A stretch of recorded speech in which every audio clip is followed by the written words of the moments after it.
فانا التوبيك ده يعني بقالي سنين بقدم التوبيك ده، بس يعني even لما when I teach الكورس ده every year I make changes. فيعني the first part may be familiar to most of you if you have seen it before, but I think the end of the talk is where we are presenting something new that we are developing. So this is what I was afraid of. Using a different computer system, every equation and everything is going to be messed up. And they couldn't get my computer to work or the system, but so you can see that these are basically Maxwell equations. I don't know what the R and one here. Those are representing vector quantities, but I don't know why they change it like this. Anyway, this is the integral form, differential form of Maxwell equation, the basis for any numerical electromagnetic simulation. We can either use finite difference or finite volume or finite element, or midst of moment, boundary element, finite integration, finite element. Those are the common techniques that we can use either one of them in frequency domain or time domain. And so basically you can use any one of those in those two domains. I'm going to focus on finite difference time domain in this talk. So again, I don't know if you don't mind the mess up of the equation, then I can continue with this version. I don't know. So basically the two curl equations, and then expanding them from vector notation to scalar notation, we end up with 6 scalar first order differential equations. Everything on this side is in space or spatial variations or derivatives. Everything on this side is basically time derivative of the field components. We are using Cartesian system, and we are trying to solve for Ex and Ey and Ez and Hx and Hy and Hz. So the solution is related to the derivative of the field component with respect to time. So basically we are going to have the time values, the values of the field component in a specific time, and then we are going to step that over time and look for the updated or the new value of the field component at future time. Any computational domain, we can discretize it into cells, and each cell is going to be identified by the variable IGK. And we're going to start with cell number 111 and end up with Nx, Ny, Nz. And this is the way we are arranging the field component over one cell. For example, the cell that you see it here is identified by this lower left corner by IGK, and the field component associated with this cell, the electric field component, are located on the edges that are connected to this node. So you can see this edge and this edge and this edge, and the middle of those edges you can see the Ex, Ey, and Ez. There is also, if you look at this structure, you are going to see 3 faces are connected at this node: the front face and this side face and the bottom one. And in those 3 faces, the magnetic field component goes into the face in the middle of the face. For example, the bottom face, we have Hz. This side face, we have Hx. And this front face, we have Hy going in. So those 3 components for H, those 3 components for E are associated with this node. All other components are associated with other nodes. This is another illustration of, this is Z, X, and Y, and Ex and Y and Z here. And the magnetic field component are going into the middle of the face. You can see the offset in space between Ex, for example, and Hx. And all other E and H components are offset in space. But this figure here shows you something else. For example, if you look at the Ez component, you can see a circulation of magnetic field component around it. EY component, circulation of magnetic field component around it, and so on. So the arrangement of the electric and magnetic field component would, by this arrangement, satisfy both Faraday and Ampere's law. And that's why when we do a finite difference time domain, we only use these two curl equations, and we don't use the divergence equations because they are automatically satisfied. The allocation of the medium properties, the permittivity and the electric conductivity. This sigma m represents magnetic conductivity. This sigma e represents electric conductivity. And then we have impressed electric current and impressed magnetic current. So the Maxwell equation that we use, we try to make it complete in terms of all kind of parameters that you can imagine that could be in those two Maxwell equations. The code that we write satisfy all these components. So whether you are using magnetic material or no magnetic material, the code is there. It depends on how you characterize the input parameter for the code. So the association of the or the location of the permittivity are going to be at the same position where the electric field component. The location of the permeability is where the magnetic field components are. The electric conductivity is going to also be located where the permittivity is, and magnetic permittivity is going to be where the permeability is. So going back to these equations, and now we need to figure out how we can work with this equation to come up with a solution. You notice all these 6 equations, they have the same form. So if I look at one of them and try to explain exactly how we can end up with a future value of Ex in terms of the previous value, we can apply the same technique for all other equations. So before we do this, we notice that we have first derivative with respect to time and first derivative with respect to y and z. So it's basically we need to approximate those derivatives to be able to use this equation in a numerical form. And to do this, we are going to use the central difference approximation for the first derivative, which is basically a second order accurate. And the representation of it is mathematical representation, we all know it.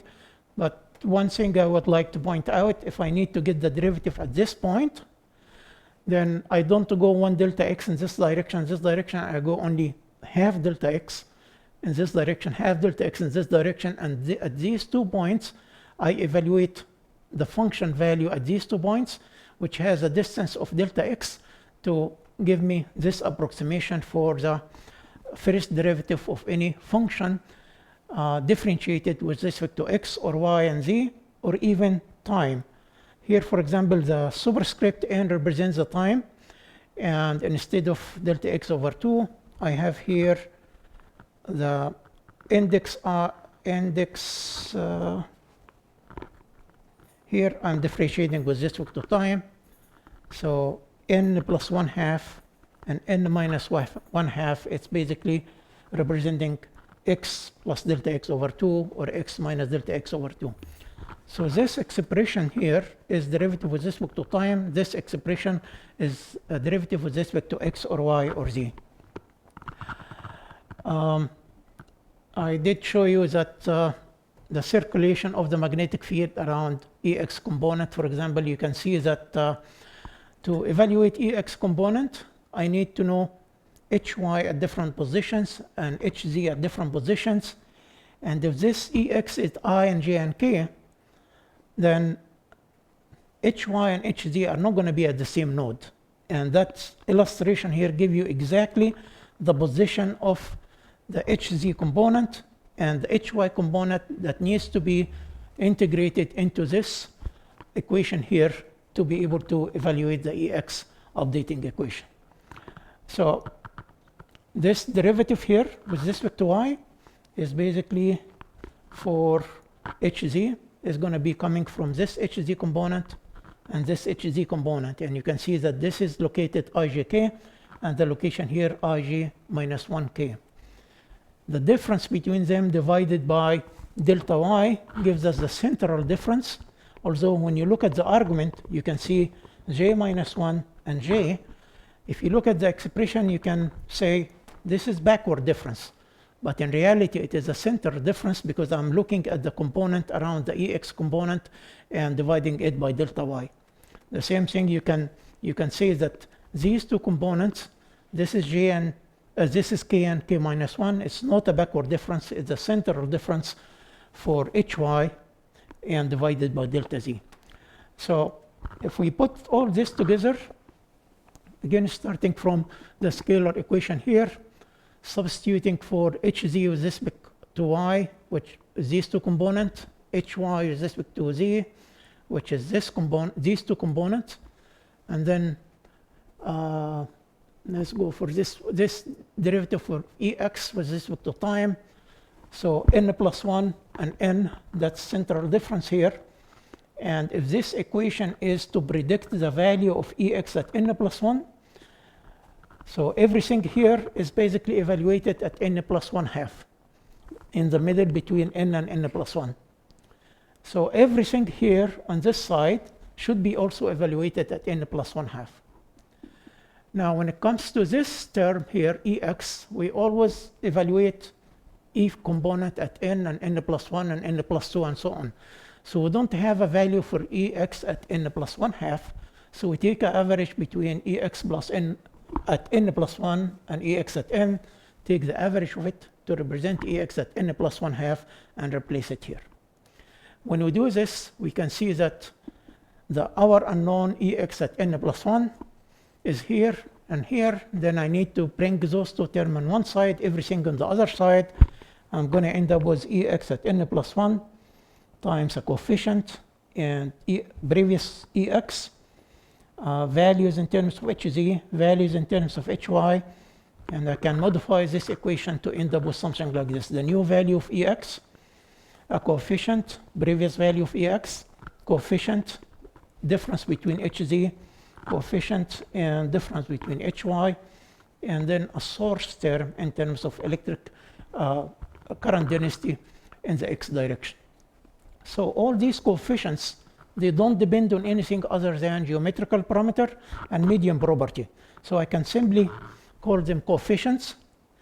And this entire equation, if I evaluate it at all the node I and J and K, and with MATLAB, as you may have seen in our book, the updating equation for all EX component at all the nodes can be done with only one line of code, which basically mimic this equation here. And this code, basically, I is changing from 1 to the last nx, J 1 to ny, K 1 to nz. And you can see that we have one program that updates the electric field, and this program has only 3 lines of code that basically does this, provided that we can have all these coefficients, which are listed here, pre-computed for all the nodes and stored in a 3-dimensional matrix. So this line of code here is going to be matrix time matrix multiplication, element by element in the same position, and MATLAB would allow you to do this. The index here, M, is a short notation of IGK. So you can see this is a matrix, 3-dimensional matrix, and every field component is also 3-dimensional matrix. The advantage of doing it this way is that you can use MATLAB functionality in matrix multiplication element by element, which would be very fast. The disadvantage is that you are going to have, for each field component, you have 1, 2, 3, potentially 4 3-dimensional matrices are being created for each field component. So we have 6 field components, and then we have 4 times 6, that's 24, plus 6. This is the number of 3-dimensional matrices that you have to allocate in memory to be able to run very fast code using MATLAB. It is fortunate that all these matrices are real matrices. They are not complex matrices. And MATLAB by default use double precision. So if you can afford the memory, then basically this would be very efficient in terms of speed and accuracy as well. So what we did for EX, we can do it for EY and EZ. And these are the coefficients. And we can do the same thing for magnetic field component. You can see the same form of solution. And I should point out, whenever we do thin wire calculation or we integrate an resistor or inductor or capacitor or voltage source, we have the same form of expression. The only thing that's different is basically the coefficients themselves. And those coefficients are being evaluated before we have the time loop for the finite difference time domain. So we have one form of expression. We have 3 lines for the code that, or the M file that update magnetic field. We have 3 lines in the code that MATLAB code or file that updates electric field. And those 2 codes never change. We do everything. If we need to do anything with the simulation, we add different component, different things. The only thing that's changed is basically the evaluation of the coefficient. And these are done before the time iteration. Okay, so that's 3-dimensional representation, which we presented here. We can collapse this into 2-dimensional, and we can either do transfers to magnetic or transfer to electric. And we can also do 1-dimensional. So knowing the 3-dimensional case and working with it, you can easily go to the other domains as well. The sequence of operation is nothing more than we set up the space problem, define the parameter for each object in the domain, and compute the field coefficients. This is the most important thing, to compute all the coefficients for all the field component. We initialize the computation as the CBML for the absorbing boundary. And then from here to here is basically our iterative loop. We update H at n plus 1/2 delta t, then apply CBML, and then increment the time with 1/2 delta t, update the electric field, and then update the CBML, and then basically make a decision to, we increment the time and make a decision if we stop. Every time step we output some data, and we can either return to this loop or we stop the program. While we are doing this loop and and getting some data out, we can also do the discrete Fourier transform for the time domain data that we capture from this loop. So the data that we get here, we can get it in time domain or in frequency domain as we wish. And we don't have to do fast Fourier transform after we finish the time loop. The discrete Fourier transform allows us to add component in time to a specific field values or current values that we are capturing at a specific frequency. And that would be much, much faster to operate. So we can integrate linear element in this simulation. And here is an example of a voltage source. And the final updating equation for EZ between the 2 nodes that has a voltage source with internal resistance. You can see it's exactly the same form. The only difference are the coefficient has VR, meaning voltage source with internal resistance.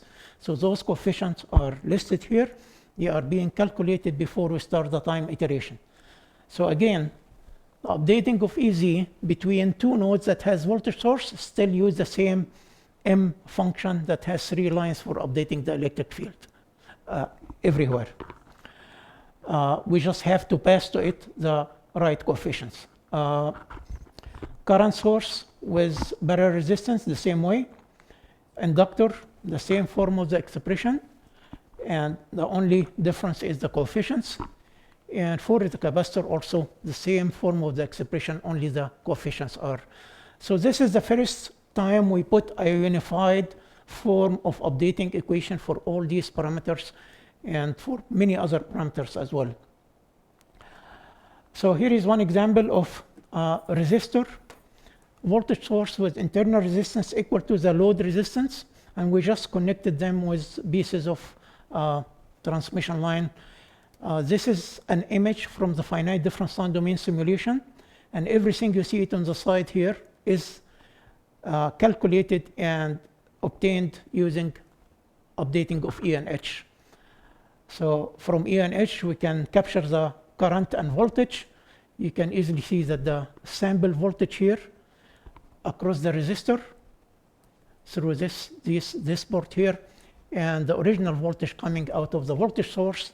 And you can see it's exactly similar to the input voltage from the voltage source, but reduced by 1/2 because it's acting like a voltage divider, because the internal resistance of the source is equivalent to the internal resistance of the load. Also, if we have a capacitor, you can easily see if you put here a source that's step function like this, you can get an exact analytical solution, and you can see this analytical solution and the time domain solution on top of each other. If you have an inductor, again, very similar behavior between finite difference time domain and exact solution. And then let's talk about nonlinear devices. If we have diodes, for example, that are their nonlinearity here comes from the fact that the relationship between the voltage between the two terminals of the diode and the current going through the diode is not a linear function. It's not similar to Ohm's equations, V equals Z times I, or V equal to LdI by dt, and so on. You still can do it, and on the right side here is the finite difference time domain, and on the left side here you can see the input signal and the capture signal across the diode, and you can see the clipping effect is happening using the evaluation of the voltage across the diode here, and everything here is basically sampling electric field across the diode and converting it into a voltage and presenting it with the voltage coming out of the voltage source. If you put a capacitor in series with a diode, you can see the diode is going to turn it on and off due to the sinusoidal form. So there is a charging here, a diode is off here, so there is no extra charging, and then extra charging here, and so on. So you can see the clipping effect is happening, and of the diode, and the charging of the capacitor is incrementally done. If you flip the diode from this orientation to the opposite orientation, you can see the discharge also is happening very similarly. Okay, this is some of the new work that we are working on, is to predict the harmonic using the finite difference time domain. So basically, if you have a nonlinear device like the diode, previously we were looking only at the fundamental response across the diode. Now, if you take the time domain simulation and look at the time response of the voltage, this is the voltage source. Captured CEMS is our finite difference time domain code. ADS, we all know ADS. You can see a perfect match here for the voltage source. Now, if you look at the voltage across the resistor here, from the finite difference time domain simulation, we end up with this red curve. And the original voltage source coming out of this voltage here, the blue curve. So you can see the effect of the diode, and you can see the time domain, and that's basically expected performance here in time domain. If we compare the time domain sampled voltage and ADS are basically on top of each other. So now if we convert this time domain signal into frequency domain, and if we convert the frequency domain signal of the sample voltage across the voltage source, which is sinusoidal, you can easily see that we have a sinusoidal waveform operating at 5 gigahertz. The voltage we sampled here across the resistor, which is represented by either the blue curve here or the red curve here, when you convert it to frequency domain, you are going to see the fundamental and all other harmonics as well. This is something we were not discovering before, and we started to figure out that we can also, from the time domain analysis, we can predict some of the nonlinearity of the devices and predict what is the level of the harmonic that are existing in those nonlinear devices. You can see here a very good match in terms of the location of the harmonics evaluated using ADS and our finite difference time domain code. And this one, this gives you the location and the amplitude comparison, and this is the phase comparison as well. You can see a very small variation in the phase captured by finite difference time domain and ADS. I don't know why it is making noise.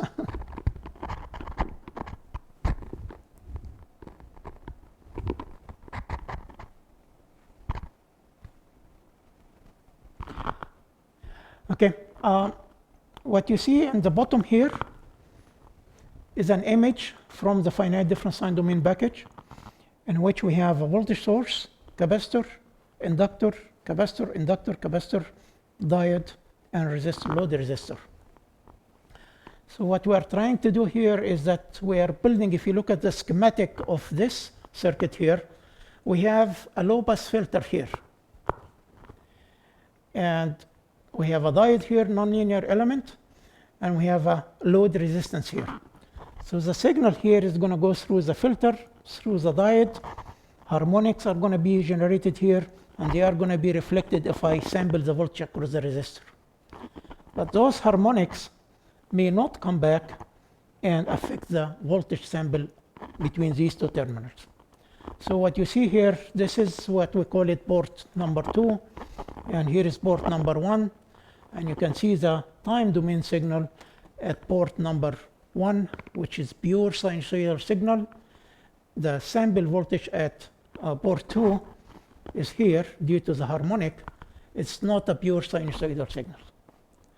So if we convert this to frequency domain, you can easily see that across the load we predicted all the harmonic, and the sample voltage at the source has only the fundamental, which is about 5 gigahertz operation. All these data, time domain, frequency domain, are obtained by updating E and H field component in a finite difference time domain that has this configuration. This is an exact image from the code that we were simulating. These are some parameters on how the code was running for increment of 0.5 times 10 to the minus 4 meter. And the domain itself was 40 cells by 22 cells by 27 cell, which is very small domain. Number of cells were about 23 or 24,000 cells. We use 400,000 time steps in this simulation. And this simulation, I don't have the, the time it took is 6 minutes running, and the performance of this is basically 26 million cells per second execution.